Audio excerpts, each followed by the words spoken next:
Hi, my presentation is on Plato's laws, and I will compare the Greek, Jewish, and Christian conceptions of laws. At first, I planned to do the first three books, but then I found that it has a lot of material, so I will just treat book one in this presentation. And the source can be found here on this URL at the Gutenberg.org website. And if you click on the link here, book one, it will take you to the whole text. Okay, so let's get right to it. As I said, I will cover Plato's treatment on laws and then compare it to the Jewish conceptions and Christian conceptions of laws. The themes are the origin of laws, the purpose of laws, and how to accomplish the purpose. In this book one, there are three people in a dialogue. The first one is Megillus, and he's from Sparta. A second one is Cleinias from Crete, and finally the protagonist, the one who speaks Plato's ideas, is called Athenian. First, on the origin of laws. The Athenian says, "Tell me, strangers, is a god or some man supposed to be the author of your laws?" And the answer from Cleinias says that in his region, Zeus is the author, and in the land where Megillus is from, Apollo is the author of their laws. In any case, they say that some kind of divine being gives them the laws. And Cleinias says that the nature of the laws in his country is to make everyone most likely to be victorious in battles. He talks about people training for carrying bows and arrows, making them able to run fast in a battle.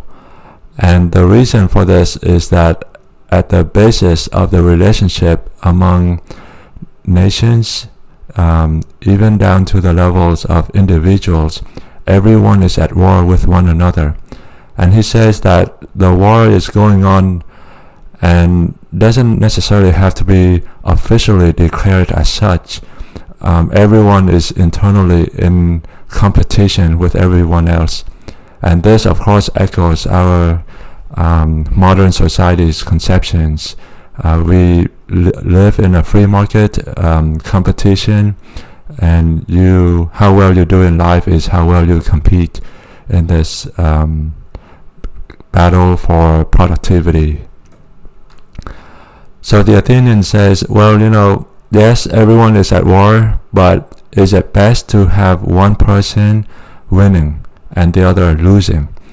And his argument starts with, what about civil wars, where you have people of the same race fighting? Or what about within a family? Imagine if you are a parent and you have two sons, two of your children are feuding. Which one would you prefer? One of them winning, the other losing, or that they be reconciled? And of course, we all see that it's better for reconciliation. So going back here a little bit, the Athenian is starting to make a new point that, okay, if you want peace, then the best way is not to engage in wars, but in negotiations, diplomacy, politics. And because this is politics, negotiations, this type of thing is what we want. It will require a different kind of personality. Whereas before you want strong men to carry arms, now you want people who can excel in negotiations in politics. So how does one excel in this? The Athenian says, "For a man cannot be faithful and good in civil strife without having all virtue." So the idea is such a kind of a leader has to be virtuous. And when they are virtuous, they will make laws that make the citizens of their state happy. So the laws will confer, or supposed to confer, certain kinds of goods on the citizens. And he starts to list them, and he says the lesser goods are health, beauty, strength, and wealth. And notice strength is only third in this list of the lesser goods. Recall what Cleinias says before, how the citizens in his country train for strength. So here we start to see a divergence of ideas. And Athenian says that there's a set of higher goods, and these are the virtues, and he lists wisdom as first, followed by temperance, courage, and justice.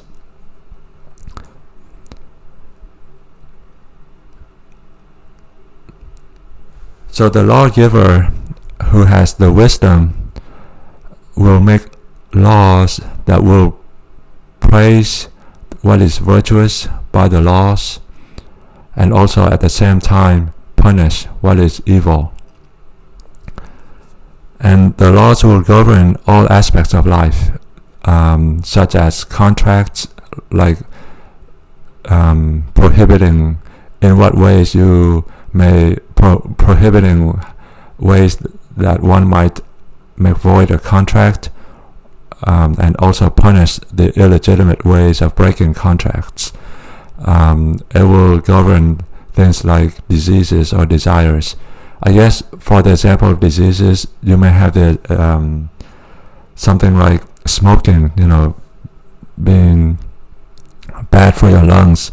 So there will be laws against that to curb those evil desires, and what is healthy will be rewarded by the laws. So it's not quite democratic as we have in our society. And then now we go on to Megillus. His laws are also similar.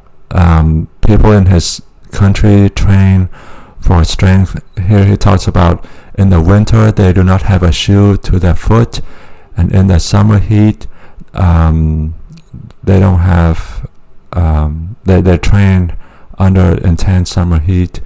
So again, you have strenuous exercises to train someone for war. And here the Athenian raises the question of which is better, the one who's immovable by pain or by pleasure.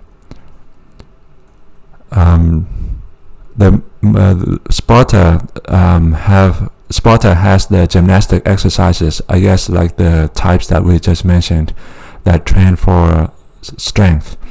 But the Athenian is saying that, okay, you have those exercises to make you stronger physically, but what about when you are faced with temptations?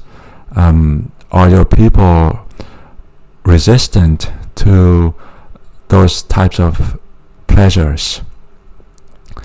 And in Sparta they have something called a common meals. These are banquets where people will get together, indulge in food and drink. But the Athenian says that there's a certain kind of evil that emerges out of these common meals, and namely it's the homosexual practices. He says, I think that the pleasure is to be deemed natural, which arises out of the intercourse between men and women, but that the intercourse of men with men is unnatural. And he condemns this type of behavior. So he suggests that at these common meals, they should have a leader who is sober and quiet to make sure that this type of homosexual practice will not erupt.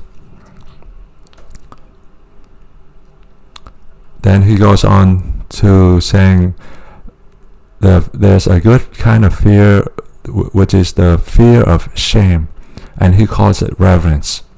If you do something dishonorable, you should be afraid of it. And he says that there are two things which give victory: confidence before enemies and fear of disgrace. Confidence before enemies is a fearlessness of fearlessness. You're not gonna back down in the face of potential pain, which is the type of strength that Sparta and Crete trained for. But they lack this fear of disgrace before friends. They don't have training for this. And this is this can be trained by getting into these common meals, but if provided that the meals are governed by a quiet and sober leader. So to summarize,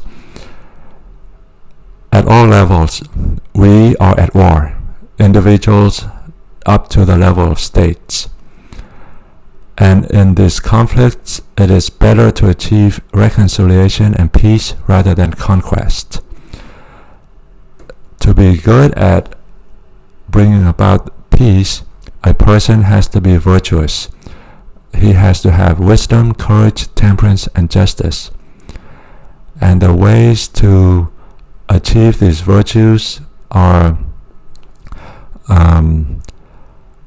things like common meals, music, education. The thing with music is explored in book 2, but I'm just throwing it out here for the sake of completion. And when you have at the top someone who is virtuous, he will make laws to confer the virtues on the citizens. Health and wealth will be only a secondary class of goods. The higher goods are the virtues, and the citizens will learn what are virtues by the laws. Okay, now we move into the Old Testament or the Jewish conceptions of laws. So clearly, Greek and Jewish thinking agree that laws are given by a divine being. The purpose for the Greeks is peace and virtues. But in the Old Testament, as far as I understand it, it's not just virtues. Because you have laws like you shall love the Lord your God with all your strength. Things about like clean and unclean things, and worship laws like how to sacrifice the animals, how to care for the tent of meeting. So these are worship laws. So I would argue that the purpose of the Old Testament laws is not just to train the people in virtues, but primarily in worship. The scope is all-encompassing. The method for the Greeks is common meals, education, gymnasium exercises. But for the Jewish people, it's a matter of choice. God lays before you the ways to death and life, and you choose for yourself which you want. So I have in mind the speeches by Moses, Caleb, Joshua, and Ezra. Ezra, like when the people come back to build a second temple, they say, okay, we vow not to get into interracial marriages. We are going to keep the laws of Moses. And you see this type of mentality in Jesus' time with the Pharisees as well. Okay, so now we move on to early Christianity.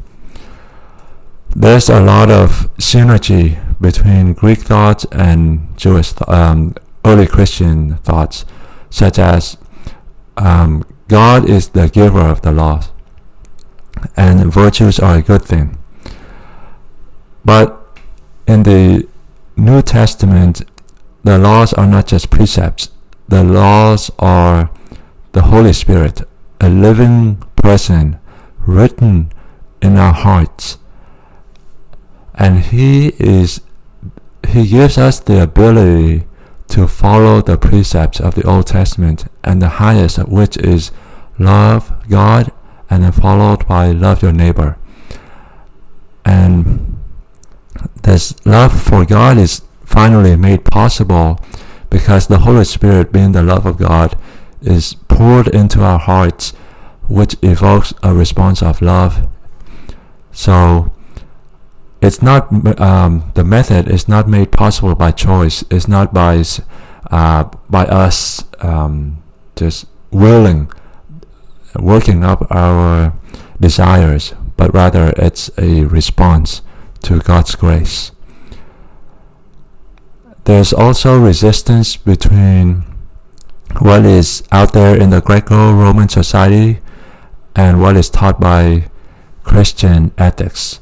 And you see this in 1 Corinthians, for example, where some of the people who are used to the pagan practices of their time, they would lose a sense of sin because they don't see any problem with some of their sexual practices, some of which are incestual, and Paul condemns it. So you see some kind of a certain difference between what is practiced in Greco-Roman society back then and early Christian conceptions of morality. But actually, maybe what is taught by Plato is not exactly observed at the level of common people. As we covered in class before, some of these pagan religions indulge in very immoral sexual practices. So that concludes my presentation, and thank you for listening.